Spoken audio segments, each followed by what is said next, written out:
a special and very prestigious charity event in Barcelona. The venue was decorated with lights from top to bottom, and the walls were covered with reflections of unforgettable moments from Messi's career. Messi was standing in the center of the stage. He was wearing a simple but elegant suit, and his gaze bore deep traces of the doors to the past. As the stage light slowly shone on his face, the roar of the crowd suddenly stopped. Silence reigned in every corner of the hall. Everyone was focused on what he was going to say. Messi held up a yellowed letter in his hand. This letter, bearing the traces of years curled at the corners and faded in places, was so worn that every detail seemed to tell a story. But the most striking thing was that there was no name on it. Neither the sender nor the recipient. Only a silent secret. A faint murmur rose from the hall. People were looking at each other, trying to understand the great meaning in this silence. Messi's eyes were fixed on that old piece of paper. He seemed to hold his breath. Then he swallowed the knot in his throat with a deep sigh and began to speak in a calm but trembling voice. This letter came to my father 30 years ago. There was no name on it, it was anonymous, but it changed our lives forever. Messi was just a little boy then. He played football barefoot in the back streets of Rosario, on stony dirt pitches, not realizing how the day was passing. The ball was more at his feet than in his hands. His eyes sparkled with the dream of one day playing on a big pitch in front of thousands of people. But Messi's family did not have the means to feed this fire inside him. Financial difficulties were increasing almost every day, and hopes were becoming increasingly blurred. His father, Jorge Messi, was a laborer in a small factory in Rosario. He left early in the morning and worked until dusk, sometimes working overtime, but even the extra pay was not enough to cover the bills. At home, there was no food on the stove, often only water. Bread and tea was the only meal some days. Messi's enrollment in a football school was just a dream. Even though the family recognized his talent, they did not have the economic means to realize this dream. One day, as Jorge left the house to go to work, he noticed an envelope in the mailbox. There was no sender's name on it, nor was there an address, just a yellow envelope. When he opened it, he was astonished by what he found. There was only one line on a white paper. "Believe in your son. I will take care of everything else."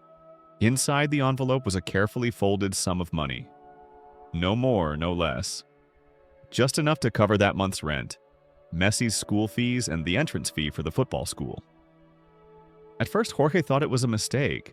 Perhaps someone had sent an envelope to someone else and it had arrived in the wrong place. But the message inside the letter, the simple yet profound meaning it carried, made something inside Jorge tremble. Perhaps for the first time, he felt hope in the face of this unknown support. That day, Jorge enrolled his son in the football school, and this mysterious support was not limited to that day. Every year, same month, same day, a letter with the same line and enough money came again. No signature, no note. Just the silent but determined support of an invisible hand. The mystery remained unsolved for years, but it was that first envelope that changed Messi's life forever. Messi stood on the stage, grasped the letter with both hands, and took a deep breath, looking at the crowd. His eyes shifted to the ceiling for a moment, then back to the crowd. The emotion in his eyes preceded the words. Those in the hall felt the weight inside him at that moment. For years we wondered who was the sender of these letters. Every time they were mailed, always on the same day, always with the same inscription. But no clue, no signature. Just a hand silently touching our lives. That hand was invisible, but it held us, lifted us, paved our way. Today, I will reveal the answer to this secret for the first time, because tonight that person is here among us. A buzz of amazement spread in the hall. People turned their heads left and right and started to look at each other. Some were silently guessing, while others squinted their eyes and watched the scene intently. Cameras turned to different faces. Every corner of the hall was being scanned. Messi carefully placed the letter in a red velvet box. The box seemed to carry the burden of years. Then Messi started walking towards one of the tables in the corner with slow but determined steps. With his steps, the silence in the hall deepened. Everyone's eyes were on him. An old man was sitting there. He was wearing an old but neat jacket, the marks of time on his forehead. His eyes were a little hazy, but there was a warmth in them that came from beyond the years. When they locked eyes, the years melted for a moment, and the stage was left only for the two of them. Messi turned to the man. "I didn't know your name, but I remember your face. At the football school, there was an old uncle who was always a little away, watching us from the shadows. You were always quiet while the other parents chatted loudly. You watched the children play, sometimes watching the angle of the foot kicking the ball, sometimes the expression on their faces. It was as if each one was an answer for you. There would be a peaceful attention in your eyes, a smiling but thoughtful expression. Sometimes the rain would pour down, and while we were looking for shelter, you would not get up from your place. You would get wet, but the expression on your face would not change. I didn't realize it then, but now I see it very clearly. Those letters were from you, weren't they? You were always with us, but we never heard your name because you were one of those who helped without being seen." The old man's eyes filled.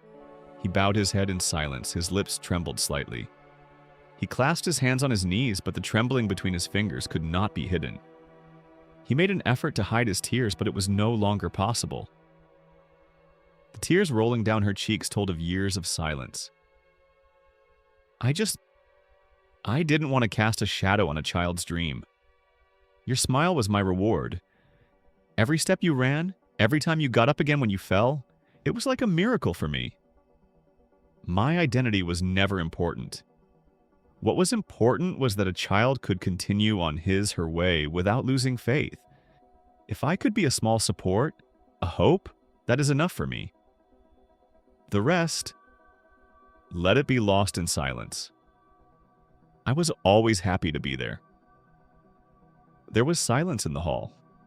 Only the sounds of people sniffling and wiping their eyes with handkerchiefs could be heard.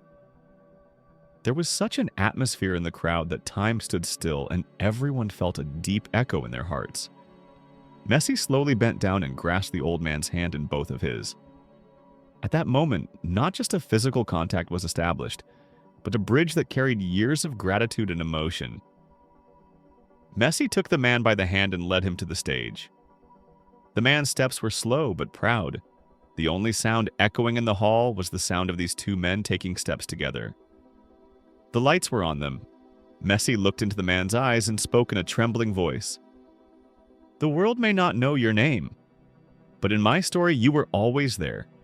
You were always behind me. You are the unseen hero who changed everything.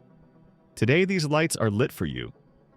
Because without your silent support, this story would never have been written." The spotlight shone even brighter on the old man. At that moment, everyone in the hall was witnessing the deepest gratitude in the heart of not just a footballer, but a human being. There was applause, but none of it diminished the sanctity of the moment. That night, it was explained that behind the success of a footballer, there is not only talent, but also an unseen heart, a hidden hand, a silent faith, and the whole world learnt what a letter, once anonymous, could do. That letter was not just paper and ink. It was an invisible prayer, a miracle that changed the fate of a child.